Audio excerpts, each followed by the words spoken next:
The year was 1978. The month was February.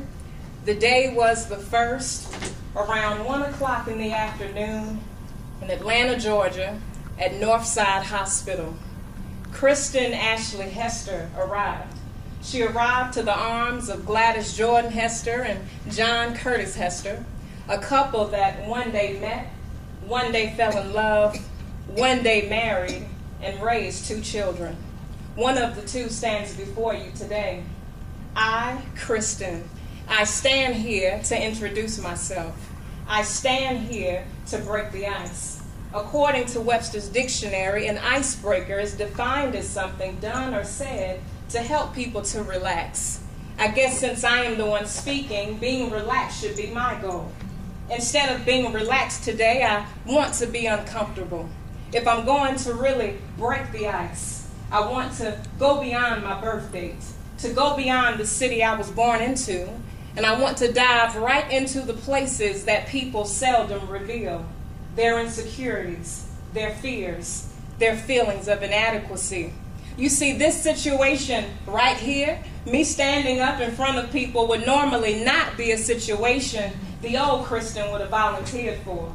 It took me a long time to become free enough to make a mistake in front of people. It took me a long time to understand that failure sometimes is the best gift that you can give yourself. During this 36-year journey that I have been on, I have learned many lessons. As a teenager, I thought I understood and knew so much. Parents try to tell us certain things, and you don't always want to hear what mom and dad have to say. In your mind, you have it covered. As I grew older, I realized that all that I thought I knew, I didn't know it all.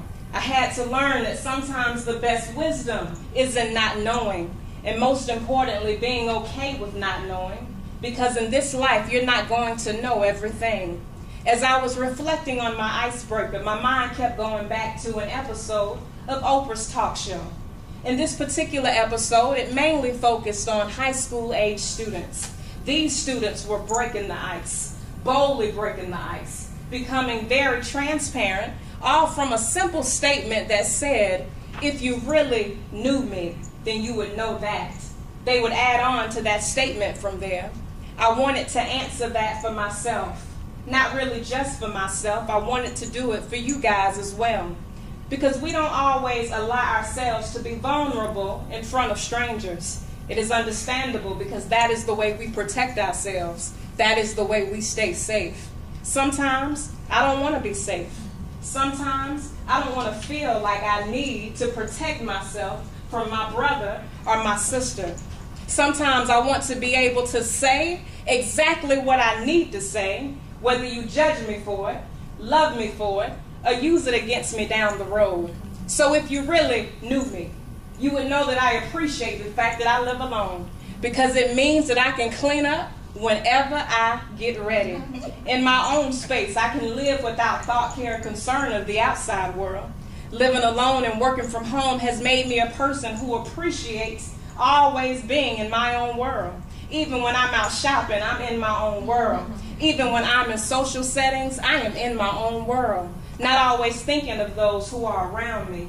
I live my life isolated majority of the time. If you really knew me, you would know that sometimes social settings trigger migraines for me, and in some cases can make me uneasy.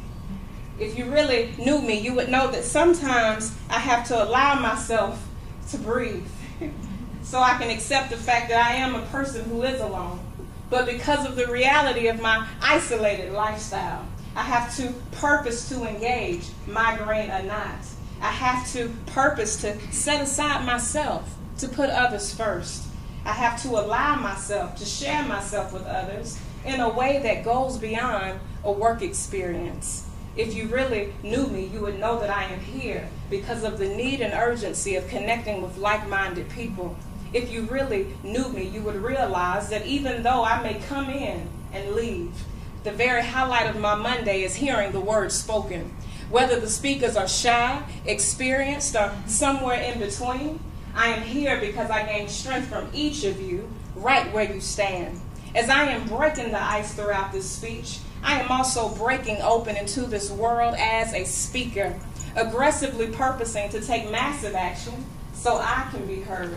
This platform has propelled me forward, and it has reminded me that my voice counts and that it matters. Thank you for the gift of this opportunity. Most importantly, thank you for allowing me to break the ice. Thank you.